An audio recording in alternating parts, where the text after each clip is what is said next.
तो क्या Pakistan versus New Zealand third टी20 match के बाद बाबर आजम और मोहम्मद रिजवान का अनऑफिशियली रिटायरमेंट हो गया है? पारी जो है वो नवाज ने खेली, कप्तानी की सलमान अली आगा ने, लेकिन सोशल मीडिया पर जिनकी ट्रोलिंग हुई वो थे बाबर आजम और मोहम्मद रिजवान। हाँ जी, एक खिलाड़ी वो जो स्वयंभू किंग बन गए थे और दूसरे वो जिनका डायलॉग बड़ा वायरल हुआ था कि या तो जी लन है, या तो जी विन है या लर्न है। लेकिन पाकिस्तान की जिंदगी में बीते कुछ समय से लन लन लन ही आ रहा था और सवाल बहुतेरे खड़े थे कि भाई साहब ये लन से पाकिस्तान आगे कब बढ़ेगा, पाकिस्तान कब शेर की तरह खेलेगा, पाकिस्तान में कब वो दिन आएगा जब शाहिद अफरीदी या जो पुराने प्लेयर थे सईद अनवर टाइप उनकी तरह कोई पारी खेलता नजर आएगा, कब तक पाकिस्तान टुकुर टुकुर टुकुर टुकुर टुकुर टुकुर खेलेगा, बाबर रिजवान कब तक अपनी स्ट्राइक रेट को छिपाकर एवरेज पर ध्यान दिलाते रहेंगे और मैच की जगह पर इंडिविजुअल रिकॉर्ड बनाते रहेंगे। लेकिन जब तीसरे मैच में पाकिस्तान ने न्यूजीलैंड को धोया, 16 ओवर में 200 प्लस चेस कर दिया। पहली बार हिस्ट्री में पाकिस्तान जो है वो पावर प्ले में 75 बनाता है, 200 प्लस पहली बार 16 ओवर में चेस कर जाता है। पहली बार जब 44 गेंद पर पाकिस्तान के किसी बल्लेबाज से शतक लग जाता है तो मीम्स में बाबर और रिजवान को लेकर लोगों ने लिखा कि या अल्लाह, इतना भी स्ट्राइक रेट होता है, इतनी तेज भी मैच चेस होता है, सेकेंड विकेट के लिए इतनी बड़ी पार्टनरशिप होती है, ओपनिंग ऐसी होती है। आई मीन सीरियसली, क्योंकि बहुतों का मानना है कि जिस हिसाब से खेला गया है बाबर रिजवान के लिए सपने जैसा यार 229 के स्ट्राइक रेट का। हालांकि बाबर आजम के फैंस कह रहे हैं कि भाई साहब हमारे भी लड़के ने 2021 से मारा था, बट 2021 से 2025 आते थे 4 साल हो गए और यार बाबर भी तब नए थे, जैसे नवाज आज नए बाबर ने पाकिस्तान को उम्मीद दी थी। लेकिन बाबर की उम्र जैसे जैसे बढ़ी, बाबर का स्ट्राइक रेट बहुत स्लो हो गया। और बाबर के स्ट्राइक रेट को अगर आपको जानना है तो आईसीसी टी20 वर्ल्ड कप के आखिरी 13 इनिंग में बाबर आजम के पावर प्ले का जो स्ट्राइक रेट है दैट इज 91, जो दुनिया के सारे खिलाड़ियों में सेकेंड नंबर पर वर्स्ट पर आता है।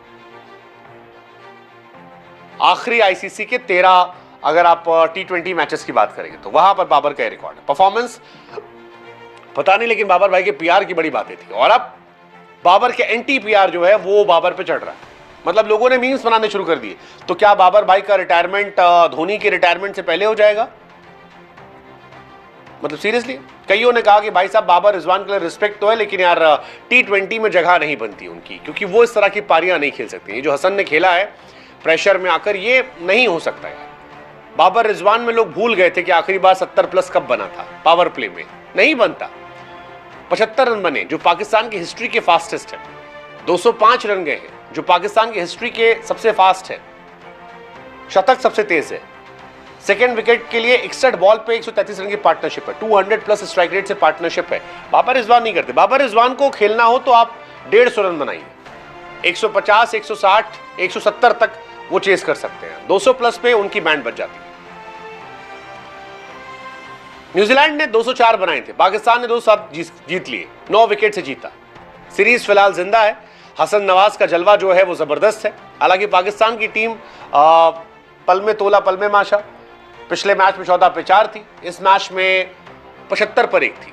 लेकिन लाइक मोहम्मद हफीज और शुएब अख्तर या बाकी पुराने खिलाड़ियों ने कहा था, या वसीम अकरम ने कहा था, वकार यूनिस ने कहा था कि भाई नए बच्चों को मौका दो।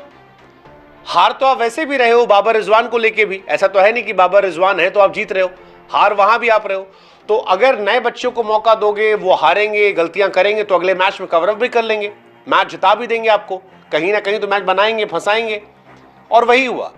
जिस हसन नवाज ने आज शतक मारा है, ये पहले दोनों मैच में 0-0 था, 1 रन भी नहीं बन रहे थे, लेकिन आज 45 गेंद पर 105, हारिस 20 पे 41 मारा है। इससे पहले ये भी 0-0 वाले थे, टुकुर टुकुर खेल लेते, अच्छा नहीं खेल पा रहे थे, लेकिन आज इस मैच में रन बनाए।